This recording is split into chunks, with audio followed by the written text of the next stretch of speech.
समाधान।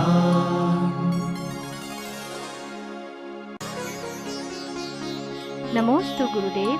धर्म और व्यापार के क्षेत्र में हम आगे बढ़ना चाहें और अगर सामने वाला हमें नीचे गिराए तो ऐसे में हमें क्या करना चाहिए? मेरा तो व्यापार है ही नहीं ना। मेरा तो कोई मेरा व्यापार दूसरे ढंग का है। देखो, ये तो अपने अपने विल पावर की है जी। दुनिया को किस तरफ खींच रही है सवाल नहीं उठता, सवाल अपनी छाती में बाल होना चाहिए, मर्दानगी होना चाहिए। भरत चक्रवर्ती ने स्वप्न में देखा है कि हर अच्छे कार्य करने वाले बढ़ने वाले को दो बछड़े जो हैं वो आगे खींच रहे हैं और हाथी जिनको आगे खींचना चाहिए वे रथ को पीछे खींच रहे हैं। तो ऐसी स्थिति में फिर भी वो बछड़े रथ से बाहर नहीं जा रहे, घुटने के बाद चल रहे हैं, लेकिन उन्होंने रथ को खींच के दिखा दिया और हाथी पीछे खड़े के खड़े रह गए। बहुत जबरदस्त स्वप्न है। दो बालक रथ को, जो रथ इतना बड़ा था, जो हाथियों का रथ था, धर्म का रथ, अच्छे कार्यों का रथ, हाथी ने तो रथ छोड़ दिया और सद्याजात बछड़ों ने कंधे पर ले लिया और हाथी भागे नहीं, पीछे जाकर के रथ को पीछे की तरफ खींच रहे हैं। फिर भी बछड़ों ने रथ से पीछे नहीं हटे, उनके घुटने टिके, लेकिन रथ उन्होंने चल के दिखा दिया। ये पंचम काल में ऐसा होगा। जो अच्छा आदमी होगा, जो अच्छा कार्य करेगा, उसकी टांग खिंचाई होगी। ये मान के चलना। यदि तुम्हारे लिए दूसरों की बुराई से, ईर्ष्या से बचना हो तो चुपचाप कमरे में माला फिरो। जैसे ही तुम्हारी ख्याति बढ़ी कि वो सामने वाला 7 जन्म की कुंडली खोल देगा, वो 7 जन्म की बातें खोलेगा। आज का नेचर है, जिसकी ख्याति बढ़ेगी, जो आगे बढ़ेगा, उसके उतने ही दुश्मन होंगे। नियम है। जितने कदम आगे बढ़ोगे, दुश्मन नियम से बढ़ता है। बस यदि आगे बढ़ना है तो दुश्मनों की चिंता मत करो। दुश्मन का काम तो है कि वो तो अपना काम करेगा। और भारत देश का तो और बड़ा विचित्र है, उसमें खास तौर से जैनियों का तो और बुरा हाल है। केंकड़े कहलाते हैं। वो एक जोक है ना कि केंकड़े निर्यात हो रहे थे, तो भारत का केंकड़े का डिब्बा जो था ना वो खुला था। तो पायलट ने कहा, भाई ये सारे डिब्बे बंद हैं, खुले हैं केंकड़ा, इसको बंद कर दो, केंकड़े सब भाग जाएंगे। तो उसने वाले ने कहा, नहीं ये तो इंडिया का है और उसमें भी आगरा का है, तो उसने घोषणा कर दी, आप चिंता मत करो, ये आगरा के केंकड़े हैं, कोई एक केंकड़ा बाहर नहीं जाएगा। बोले क्यों? बोले एक केंकड़ा बाहर जाएगा, दूसरा केंकड़ा उसकी टांग खींच देगा तो वो नीचे आ जाएगा। तो ये तो आज कलयुग है। जितनी अच्छी समाजें होती हैं उसमें केंकड़े ज़्यादा होते हैं। वो नहीं समझ पाते हैं कि हम क्या कर रहे हैं। गुणिशो प्रमोदम। हम समझते हैं कि हम दूसरे बढ़ने वाले की बुराई करके, केंकड़ा खींचकर, उस पर लांछन लगाकर उसकी ख्याति कम कर देंगे। कदापि नहीं। आज तक कभी किसी की ख्याति खत्म नहीं हुई, लेकिन वो अपनी स्वयं की ख्याति को खो देते, स्वयं की शक्ति खो देते, स्वयं नीच गोत्र का बंद कर लेते हैं। वो तो जैसा है अपने कर्म से आगे आगे थोड़ी परेशानियां आती हैं, लेकिन अंत में जाकर सत्यमेव जयते। हमारे यहाँ सूत्र दिया, देख दूसरों की बढ़ती को कभी न ईर्षा भाव करो। बहुत बड़ी चीज मानो। दूसरा सूत्र है गुणशो प्रमोदम। हम गुणवान बने या न बने, लेकिन गुणवान को देखकर यदि हमें हर्ष आ रहा है तो एक दिन जरूर हम गुणवान बन जाएंगे। तुम धनवान नहीं हो, धनी को हर्षित हो जाओ। तुम भगवान नहीं है, भगवान को देख के मैं सदा कहता हूँ तुम कुछ नहीं कर सकते, बस इतना करो, भगवान को देख करके जो भाव। सबसे पुण्यवंत मालूम कहाँ होता है? भगवान के दर्शन में। जब वो दरवाजे पे खड़े होके कहता है, औभाग्य मेरो उदय आयो। बस सबसे ज्यादा पुण्यबंद गुणवान को देख करके तुमने अपने आप को बड़भागी मान लिया। किसी गुणवान को देखकर यदि तुम्हारा रोम रोम पुलकित होता है तो चिंता मत करो, एक दिन तुम उन गुणों से स्वयं संपन्न हो जाओगे। ईर्ष्या करने पर जो पोजीशन आज आपकी है उस पोजीशन से भी डाउन होना ही पड़ेगा, ये सिद्धांत है। नमोस्तु गुरुदेव। नाम कर्म में पिंड और अपिंड का क्या स्वरूप है? प्रकृतियां कहलाती हैं। एक प्रकृति के बंध के साथ वो सारी प्रकृतियां बंध को प्राप्त हों। एक प्रकृति की उदय आया तो वे सारी प्रकृतियों का उदय होता है। और अभेद प्रकृतियां वो कहलाती हैं जिसे ग्रुप कहते हैं। जैसे कह दिया कि स्थावर दुख, तो वो अगर स्थावर और त्रस ले लेना चाहिए, बादर और सूक्ष्म ले लेना चाहिए। अब बादर सूक्ष्म विरोधी प्रकृतियां हैं, लेकिन ये ज्वाइंट रूप में। और पिंड का अर्थ होता है कि वो एक साथ चलती है, एक रूप में, ऐसा। नमोस्तु गुरुदेव। हमारे नगर में भूगर्भ से भगवान की प्रतिमा निकली है, तो हमारा ऐसा कौन सा पाप कर्म का उदय है कि वह अतिशय क्षेत्र नहीं बन पाया? जब वस्तु सब कुछ शुद्ध हो फिर भी व्यक्ति कुछ प्राप्त नहीं कर पा रहा हो तो उसकी जांच बड़ी गहरी करना पड़ती है। कहीं ना कहीं कोई दोष भगवान में नहीं होता, कई बार स्थान में होता है, भक्तों में होता है, परिस्थितियों में होता है। तो अब इस संबंध में मैंने उस संबंध में कोई सोचा नहीं, क्योंकि किसी भी चीज़ के लिए सोचना पड़ता है, ध्यान करना पड़ता है, अध्ययन करना पड़ता है। हमने ऐसी ऐसी मूर्तियाँ देखी जो कभी कोई मतलब ही नहीं था, कोई उनको पूछता नहीं था। जबलपुर के अंदर एक हनुमान ताल नाम का मंदिर है, वहाँ एक आदिनाथ की मूर्ति थी, साइड में रखी थी। मैं भी कई बार दर्शन करने गया पूज्यवर गुरुदेव के साथ में, आचार्य सिंह सबने की रखी थी एक मूर्ति साइड में, कोई उसका अतिशय नहीं, कोई व्यवस्था नहीं। एक बार जब मैं अभी 2011 में जब वहाँ गया, पता नहीं कि उस मूर्ति के संबंध में मैं जैसे ही खड़े हुआ तो उसने मुझे जैसे खींच रहा। मैं कभी मूर्तियों के ऊपर नहीं जाता, वेदियों पे नहीं चढ़ता। उस दिन मैंने चौकी मंगाकर मैंने कहा मैं ऊपर जा रहा हूँ। जैसे ही मूर्ति को छुआ तो वहाँ तो मूर्ति कह रही कि तुम मुझे एक बार बाहर तो निकालो, फिर मैं दिखाता हूँ कि मेरी ताकत क्या है। जय हो, जय हो। मैं मूर्ति को इसलिए गया था कि प्राचीन मूर्ति है, प्राचीन मूर्तियों का मेरा देखने का भाव होता है कि देखें ये कौन सी कला की है, कौन सी सम्मत की है, कब की है, ये देखेगा। मैंने भगवान के चरणों पे हाथ रखा और ऐसा महसूस हुआ कि जैसे वो मूर्ति दौड़ कर कह रही बाहर निकालो। तब मैंने उस मूर्ति को फिर गौर से देख करके कुछ नहीं किया, उसको बाहर निकाल के उच्चासन दिया। आज वो मंदिर, जो मंदिर उजड़ने वाला था, जबलपुर वाले एक ही बात की चिंता थी कि हनुमान ताल के पास आज कोई जैनी नहीं है, अभिषेक करने वाले ना के बराबर हो गए हैं, चारों तरफ दूसरे लोग बस रहे हैं, इस हनुमान ताल का क्या होगा। पूरे जबलपुर को चिंता थी, 10 बार कह चुके महाराज हनुमान ताल का क्या होगा। वहाँ तो अब कोई जैनी बच ही नहीं रहे, सब बाहर आ रहे हैं।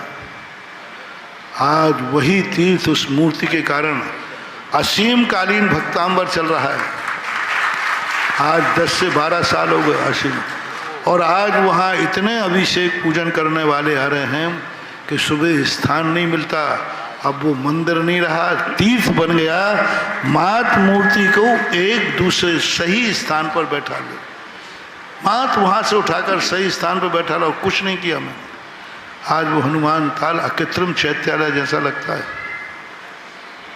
अकृत्रिम चैत्यालय, जहाँ 2 रुपए की इनकम नहीं बची थी, पैसे के नाम से कोई गुल्लक ही खत्म हो गई थी। आज करोड़ों करोड़ों रुपया वहाँ मंदिर में लग रहा है और निरंतर ऐसे काम चल रहा है जैसे आगरा में दयाल बाग में काम चल रहा है, निरंतर चल रहा है, चलते ही जा रहा है। तो मूर्तियों के संबंध में ऐसे ही नहीं बता सकता हूँ कि मैं क्या है, बहुत विचार करना पड़ता है, सोचना पड़ता है, मरीज को फिर बहुत गहरी से देखना पड़ता है। कोई ना कोई कारण जरूर होगा, कह नहीं सकता। नमोस्तु गुरुदेव। संताप और चिंता में क्या अंतर है? चिंता का अर्थ होता है अनिष्ट की संभावना, और संताप का अर्थ होता है वर्तमान में दुख। जो हम उस वस्तु से दुखी हो रहे हैं, उसकी बीमारी से दुखी हो रहे हैं, उस अनिष्ट संयोग से जो दुखी हो रहे हैं, मच्छर जो हमें काट रहा है उससे हम दुखी हो रहे हैं, अनिष्ट संयोग। बुखार आ गया, हम दुखी हो रहे हैं, ये संताप है। चिंता का अर्थ है अब क्या होगा, बचेगा कि नहीं बचेगा, अब क्या होगा, मच्छर ने काट लिया, मलेरिया ना हो जाए, अब क्या होगा, क्या होगा, ऐसा जो मन में विचार आता है वो चिंता है, और जो वर्तमान में दुख की फीलिंग है वो संताप है। नमोस्तु गुरुदेव। आचार्य श्री विद्यासागर जी की जाप में सिद्धाय दड़ाणम मंत्र का क्या अर्थ है? ओंकाराय नमो नमः ये कृष्ण दिया है, और ओंकार अभी कोरोना के समय एक मंत्र जरूर दिया था, जो है ओम ह्रीम, जो है सिद्धाय दानम आदि जो दिया था, वो मंत्र एक सबके लिए, क्योंकि संकट के समय आकुल व्याकुल है व्यक्ति, संतप्त है, चिंतित है, तो उस समय एक आलम्बन मिल जाए किसी गुरु के द्वारा कोई वाक्य मिल जाता है तो व्यक्ति चिंता से और संताप से दूर हो जाता है। तो इस प्रकार से महापुरुष जब संकट के समय आते हैं, ऐसे कुछ उवाच, ऐसे कुछ मंत्र दे देते हैं जो सारी दुनिया को आलम्बन भूत बन जाते हैं। नमोस्तु गुरुदेव। भक्ति करने वाला व्यक्ति मृत्यु से पहले अपनी संपत्ति दान में दे जाता है, तो वह किस गति में जाता है, और मृत्यु के बाद दिया हुआ दान क्या पुण्य में जाएगा? यदि वह बोल करके गए हैं और भावना है कि बेटा उनसे कह गए कि भाई सदा दान देते रहना, तो बात अलग है। अभी एक व्यक्ति ने अपनी वसीयत लिखी थी, उसने सारी संपत्ति फैक्ट्री उसके बच्चों के नाम की, और उसके नीचे लिखे है जब तक ये फैक्ट्री चलेगी, आमदनी करोगे, मैं इस वसीयत में लिखता हूँ इसकी कमाई का इतना % तुम्हें दान देना ही है। बेटों को कह गए जो फैक्ट्री मैंने स्थापित की है, जो मैंने व्यापार बनाया है, भविष्य में इससे जितनी इनकम हो इतना % तुम्हें दान में देते रहना। ये वसीयत में लिखा गया, कानून में लिखा दिया, रजिस्ट्री में लिखा दिया। अब उस व्यक्ति को क्यों पुण्य लगेगा? क्योंकि वो अपनी वसीयत से पहले ही बेटे कह रहे इतना % तुम्हें दान में देना है जब तक ये फैक्ट्री चलती रहे, क्योंकि इस फैक्ट्री की स्थापना मैंने की थी, तो उसको बराबर पुण्य लगेगा। अब वो कुछ भी कह के नहीं गया है, फिर भी बेटे आदि दान देते हैं, तो फिर उसके खाते नहीं जाएगा, वो बेटे के खाते ही जाएगा। नमोस्तु गुरुदेव।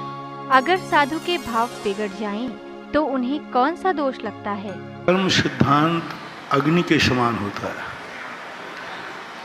अग्नि में जो हाथ डालता है, अग्नि ये नहीं देखती कि हाथ श्रावक का है कि साधु का है, उसका काम तो जलाना है तो वो जलाएगी। अग्नि को ये ज्ञान नहीं है।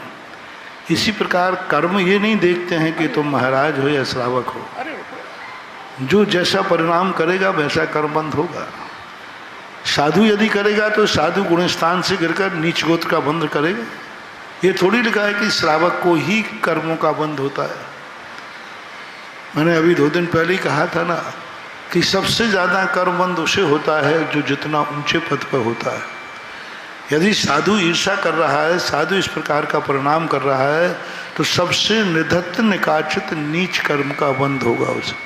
निधत्त निकाचित, निकाचित का अर्थ है कि वो कभी पलट ही नहीं सकेगा, उसको तो वो भोगना ही पड़ेगा। तो अग्नि के समान ये सारी कर्म की व्यवस्था है। कर्म कभी नहीं देखता कि किसका है, कौन है।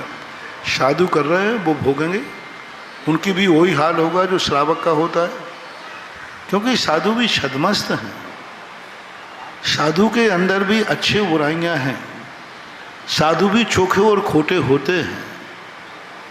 जहाँ चोखापन है मात अरहंत तो सिद्ध, 2 पर्यायों में खोटा और चोखापन नहीं होता है, चोखे ही होते।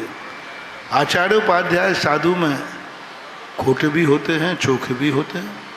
पूज्यवर कुंदकुंद स्वामी ने अष्टपहड़ के अंदर दिगंबर मुनि के भेष में खोटों की चर्चा की है।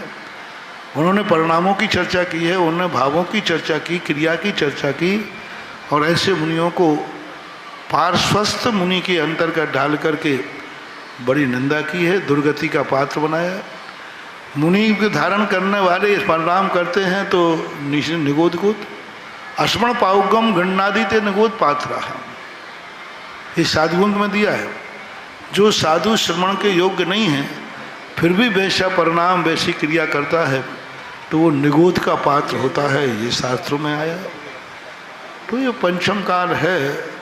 पंचम काल में विशुद्धि स्थान बहुत छोटा होता है, थोड़ी ही प्रतिकूलताओं में देख करके वो भड़क जाते हैं, ईर्षा भाव आ जाता है, ये उनकी कमी है। वो भी भूल जाते हैं कि ईर्षा भाव लाने से हम किसी को गिराने से कोई गिर नहीं जाएगा, वो गिरेगा नहीं, गिरना तो उसे ही है जो गिरा रहा है। मकड़ी कितना ही जाल बुन ले, वो समझती है कि मैंने जाल बुना है मच्छरों को फंसाने के लिए, अंत में मकड़ी उसी जाल में फंस करके मरती है। जितनी मकड़ियां हैं अपने जाल में फंसती हैं।